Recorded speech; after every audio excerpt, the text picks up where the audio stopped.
कि जैसे आपके हृदय में बात है कि अर्थ और आराम की व्यवस्था, इसमें छुपा हुआ सुख, हमारे अंदर जो चाह है वो अर्थ की नहीं है, वो सुख की चाह है। हमने माना अर्थ से भोग सामग्री मिलती है और भोग सामग्रियों के भोगने से सुख मिलता है।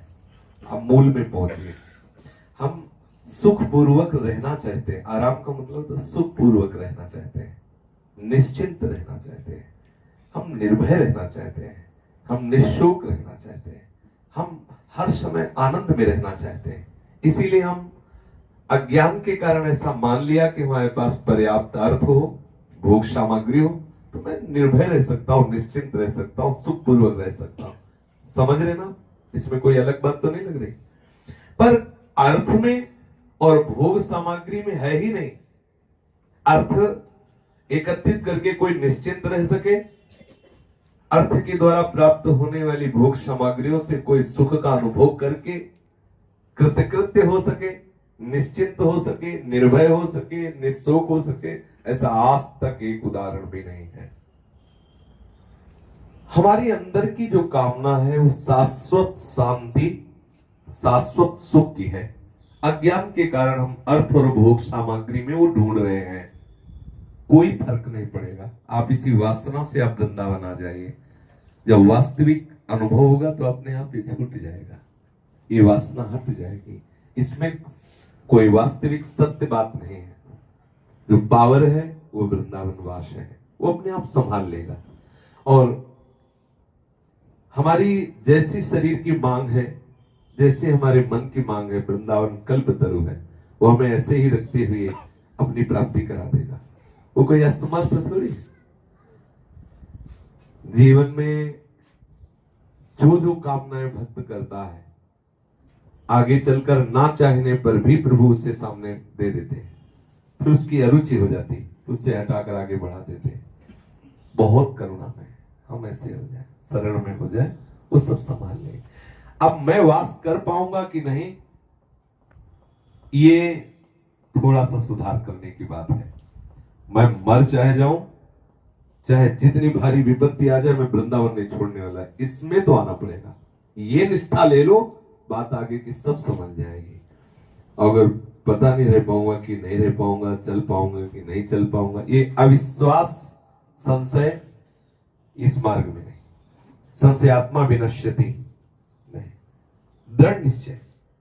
अखिल लोगों का पालन करने वाले जो प्रभु है, मैं उनके बल से कहता हूं कि मैं वृंदावन का अखंड वास लेता हूं। मैं उनके बल से कहता हूं मैं आपका हूं प्रभु, मेरे में तो बल नहीं। तो प्रभु अपने भक्त की बात पूर्ण करने के लिए अपना बल लगा देते, क्योंकि उसने बल का आश्रय लिया। जैसे कई बार चर्चा में कहा है कि अंगद को उठा के फेंकने की सामर्थ्य रखने वाले हजारों राक्षस आते रावण की सभा में। ऐसा ना समझे, अंगद को ऐसे चिड़िया की तरह उठाकर फेंक दे कि समुद्र के पार गिरे, ऐसे से बलवान राक्षस थे रावण की सभा में। लेकिन राम प्रताप सुमिर पन रूपा, भगवान के प्रताप का स्मरण करके पैर अड़ा दिया तो 10-10 हजार वीर एक साथ लगे, हिला नहीं सके अंगद के पैर को।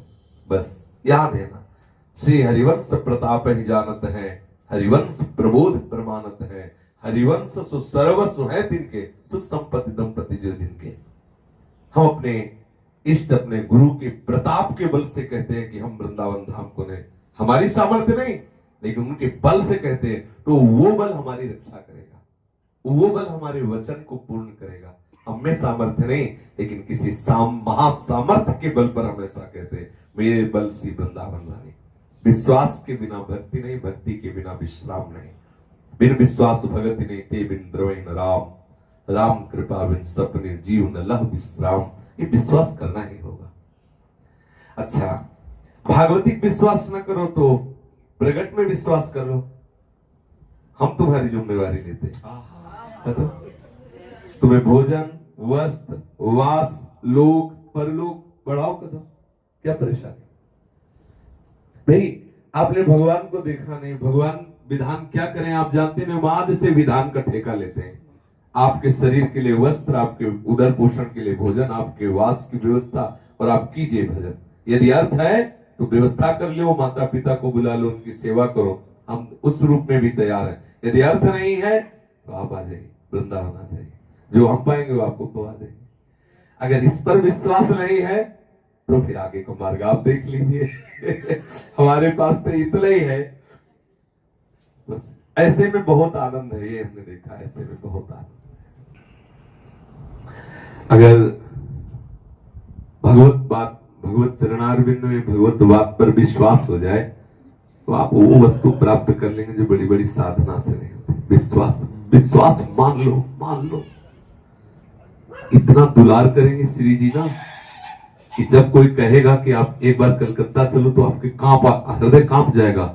नहीं, ये शब्द भी मत कहो, ये शब्द आपको चुभने लगेगा। जो आज भय लग रहा है ना, अखंड वृंदावन वास लग रहा है, वो फिर भय उधर लगे। जब कोई कहेगा कि आप 2 दिन के लिए चलो अमुक कार्य, तो आपका भय हृदय में कि नहीं, वृंदावन से बाहर। ऐसी आसक्ति, जैसे रूप की हद लाडली तो लावण्य की हद लाल, स्नेह की हद सहचरी तो आसक्ति की हद वृंदावन।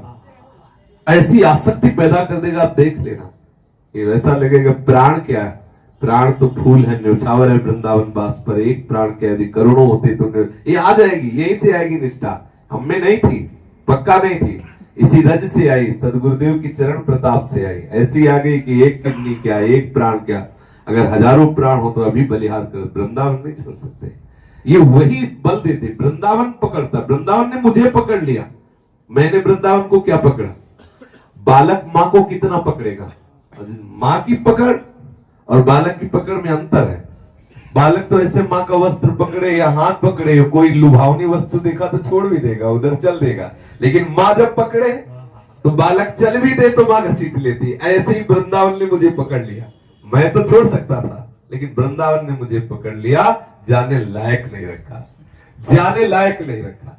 अब हम पानी भी नहीं पी सकते बाहर, हमें वायु नहीं सूट कर सकती, हम जी नहीं सकते। मतलब सच्ची बात है, अगर हम भागवतिक विधान से नहीं तो हम लौकिक विधान में नहीं जी सकते, वृंदावन के बिना जी नहीं सकते। मतलब ऐसी आंतरिक मान्यता कर दी गई कि हम जी नहीं सकते वृंदावन के बिना। बोलो, राधाबाग से पानी आता है, अब हम राधाबाग के पानी के सिवा कोई पानी पी नहीं सकते, सूट ही नहीं करता। गए पानी भी पीना है तो राधाबाग के राधा कुआं का। वायु ले ली तो वृंदावन की, रज का वृंदावन, जीवन वृंदावन पकड़ लिया वृंदावन ने। जाओ, कहां जाओगे, कैसे जाओगे, हिल नहीं सकते। अब हमारा जीवन वृंदावन, हमारी सब कुछ, हर वृत्ति वृंदावन है। इसलिए उसके बल से कहता हूं, आप चिंता न करें, आप आश्रित हो जाए। देखो, हम प्रभु को तो देखा नहीं तो हम उनके विधान पर पूर्ण विश्वास नहीं करते, तो इसीलिए प्रभु अपनी करुणा को आदेश करते हैं जीव कल्याण के लिए। तो प्रभु की करुणा ही संत रूप धारण कर लेती है और विश्वास दिलाने के लिए कहते, आओ तुम्हारा स्वागत है, अहम त्वाम सर्वपापेभ्यो मोक्षयिष्यामि मा शुचा, मैं तुम्हें पवित्र कर दूंगा, मैं तुम्हारा भरण पोषण करूंगा, आओ तुम आओ। इन परलोक सकल सुख पावत मेरी सो भैया कृष्ण गुण संग, आओ इस लोक और परलोक। किसी ने कहा कि बाबा को तो जब कोई कहता है वृंदावन वास करो तो बाबा कहते आओ कमरा देते हैं, और बाबा प्रलोभन देते हैं। ये प्रलोभन क्या है, ये कोई प्रलोभन? भारत सरकार के आदमी बनते हो, गाड़ी बंगला सब मिलता है नहीं? अरे हमारे श्री जी के लिए तुम जीवन दे रहे हो तो तुम्हारे चरणों में हम ढोक लगावे, इतनी श्रद्धा होती है। अगर तुम्हारे लिए छोटा सा कमरा हो गया, थोड़ा दूध हो गया, 2 रोटी हो गई, क्या है? अगर इतने से तुम भगवत प्राप्त होते हो तो हम चाहे भीख मांगना पड़े, तुम्हारे लिए हमें लेबरी करनी पड़े, तो भी हम तुम्हारी व्यवस्था करेंगे। तुम रहो, तुम भगवत प्राप्त बनो, तुम श्री जी के चिंतन में रहो। इतना कोई बल है? ये कोई बात है? ये कोई प्रलोभन है? हम देते हैं प्रलोभन, खुला प्रलोभन देते हैं। कोई ब्रह्मचर्य रह करके वृंदावन वास करना चाहे और अपने आप को पूर्ण श्री जी के चरणों में समर्पित कर दे, तो हम अपने कमरे में रखेंगे उसे, हम अपना भोजन उसे दे देंगे, वो भजन करे, पर संयम जैसा हम चाहे, मतलब मौज मस्ती वाला नहीं, क्योंकि फिर कभी कभी ये भी रूप है, कभी कभी वाराणसी वाला भी रूप है। तो इसलिए आनंद से श्री जी व्यवस्था कर। सच्ची मानिए, हमारी लाडली जो कितना दुलार करे, हम तुम्हें कैसे बताएं, हृदय की बात है, बाहर और भीतर सब जगह से उनकी कृपा ही कृपा है। ऐसे हो जाओ, चिंता मत करो।